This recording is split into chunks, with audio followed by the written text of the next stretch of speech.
नमस्कार मंडळी, आज आपण बनवणार आहोत मुंबईकरांची पसंती म्हणजेच वडापाव। प्रत्येक मुंबईकरांच्या हृदयात खास स्थान असलेला वडापाव।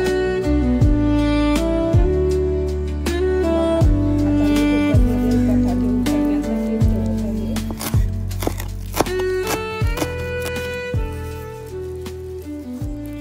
कुकरला बटाटे लावून 2 शिट्ट्या करून घेऊ।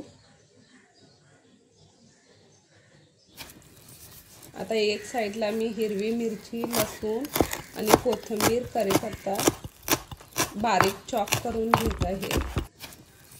इथं मी आलं स्किप केलेलं आहे, पण तुम्हाला जर आवडत असेल तर तुम्ही आलं वापरू शकता।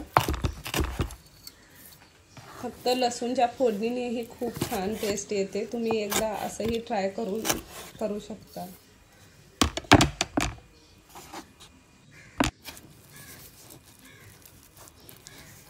अगदी बारीक फाईन चॉप करायचं आहे।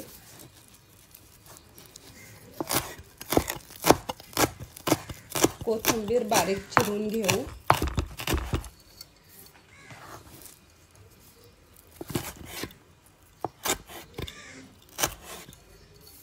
आता सर्व मी इथे चिरून घेतलेला आहे। आता फोडणीसाठी तेल गरम करून राई, जिरे, हिंग, इथं मी जिरे वापरलेलं आहे, पण तुम्हाला जर आवडत नसेल तर तुम्ही जिरे स्किप करू शकता।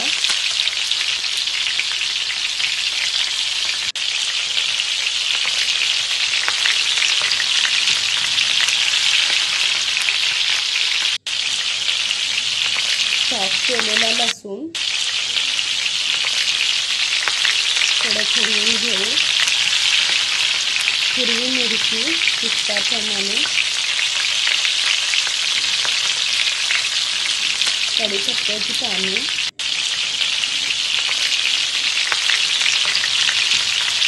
आता त्यामध्ये हळद टाकू।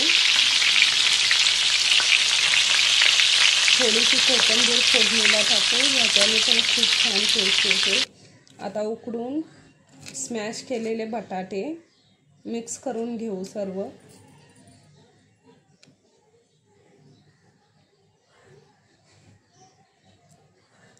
पाच मिनिटं झाकण लावून ठेवू।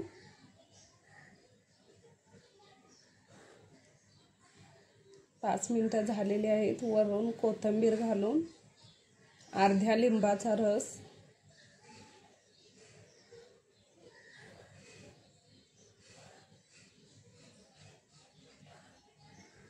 गॅस मी बंद केलेला आहे। आता हे भाजी थंड करायला ठेवू।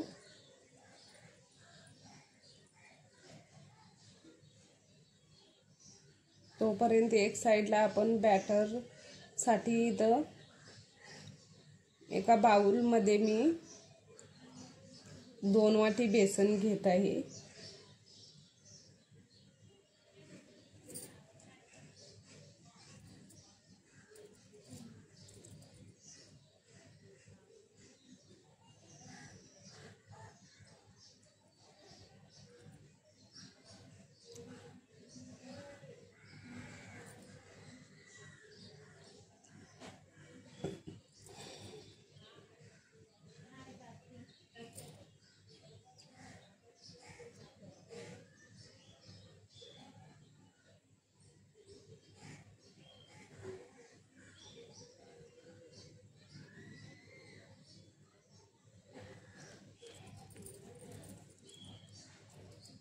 आता यामध्ये चिमूटभर हळद, चवीनुसार मीठ, लाल तिखट अर्धा चमचा,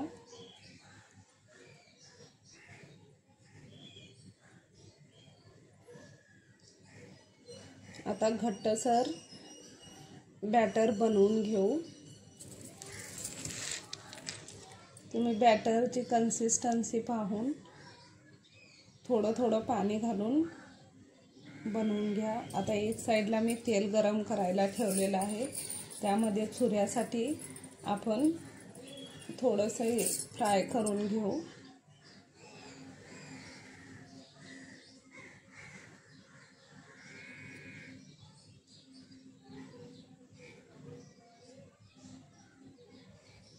गोल्डन ब्राऊन होईपर्यंत तळून घेऊ।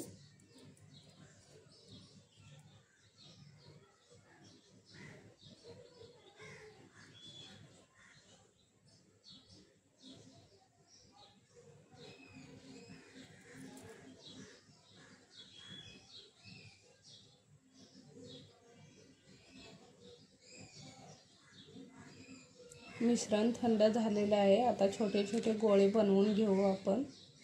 चुरा पण गोल्डन ब्राऊन झालेला आहे। आता आपण काढून घेऊ साईडला।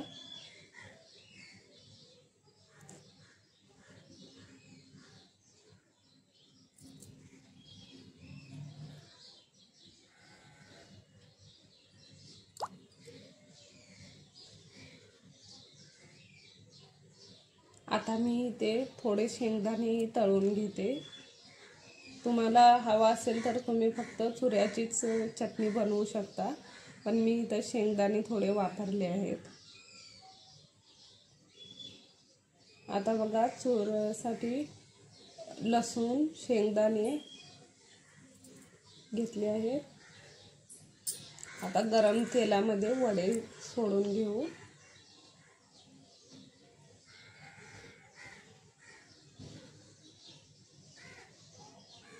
मी बॅटरमध्ये ओवा स्किप केलेला आहे, पण तुम्ही तुमच्या आवडीनुसार घालू शकता।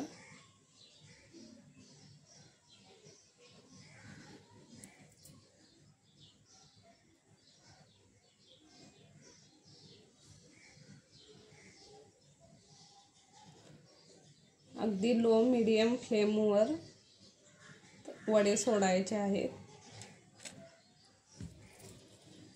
गोल्डन ब्राऊन झाल्यानंतर वडे काढून घ्यायचे। आता मी हिरव्या मिरच्याही तळून घेत आहे।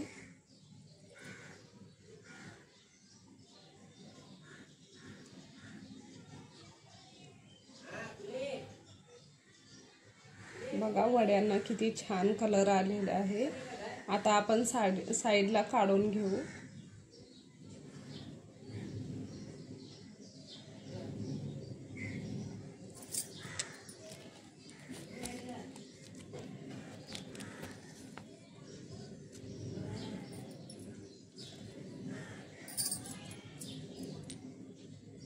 तुम्ही कलर बघू शकता किती छान आलेला आहे।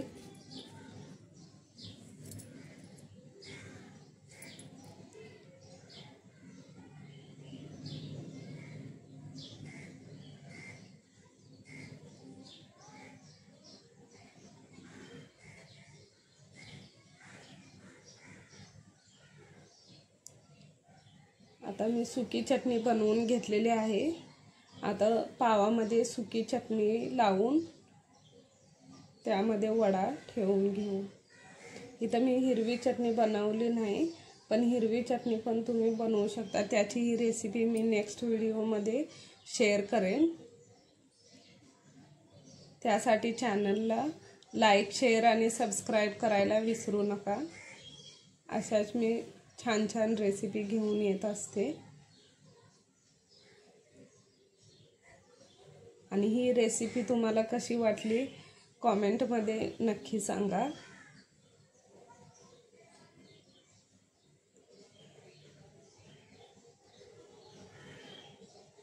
असाच आपण दुसराही वडापाव बनवून घेऊ।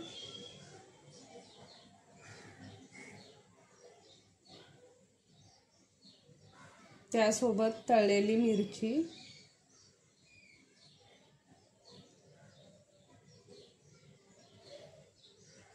गरमागरम वडापाव जर चहासोबत असेल तर आणखीनच खूप मजा येते।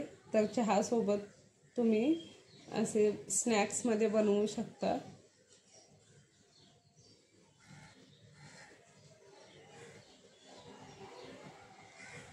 व्हिडिओ बघितल्याबद्दल खूप खूप धन्यवाद। स्वस्थ रहा, मस्त रहा आणि चॅनलला सबस्क्राईब करा। थँक्यू।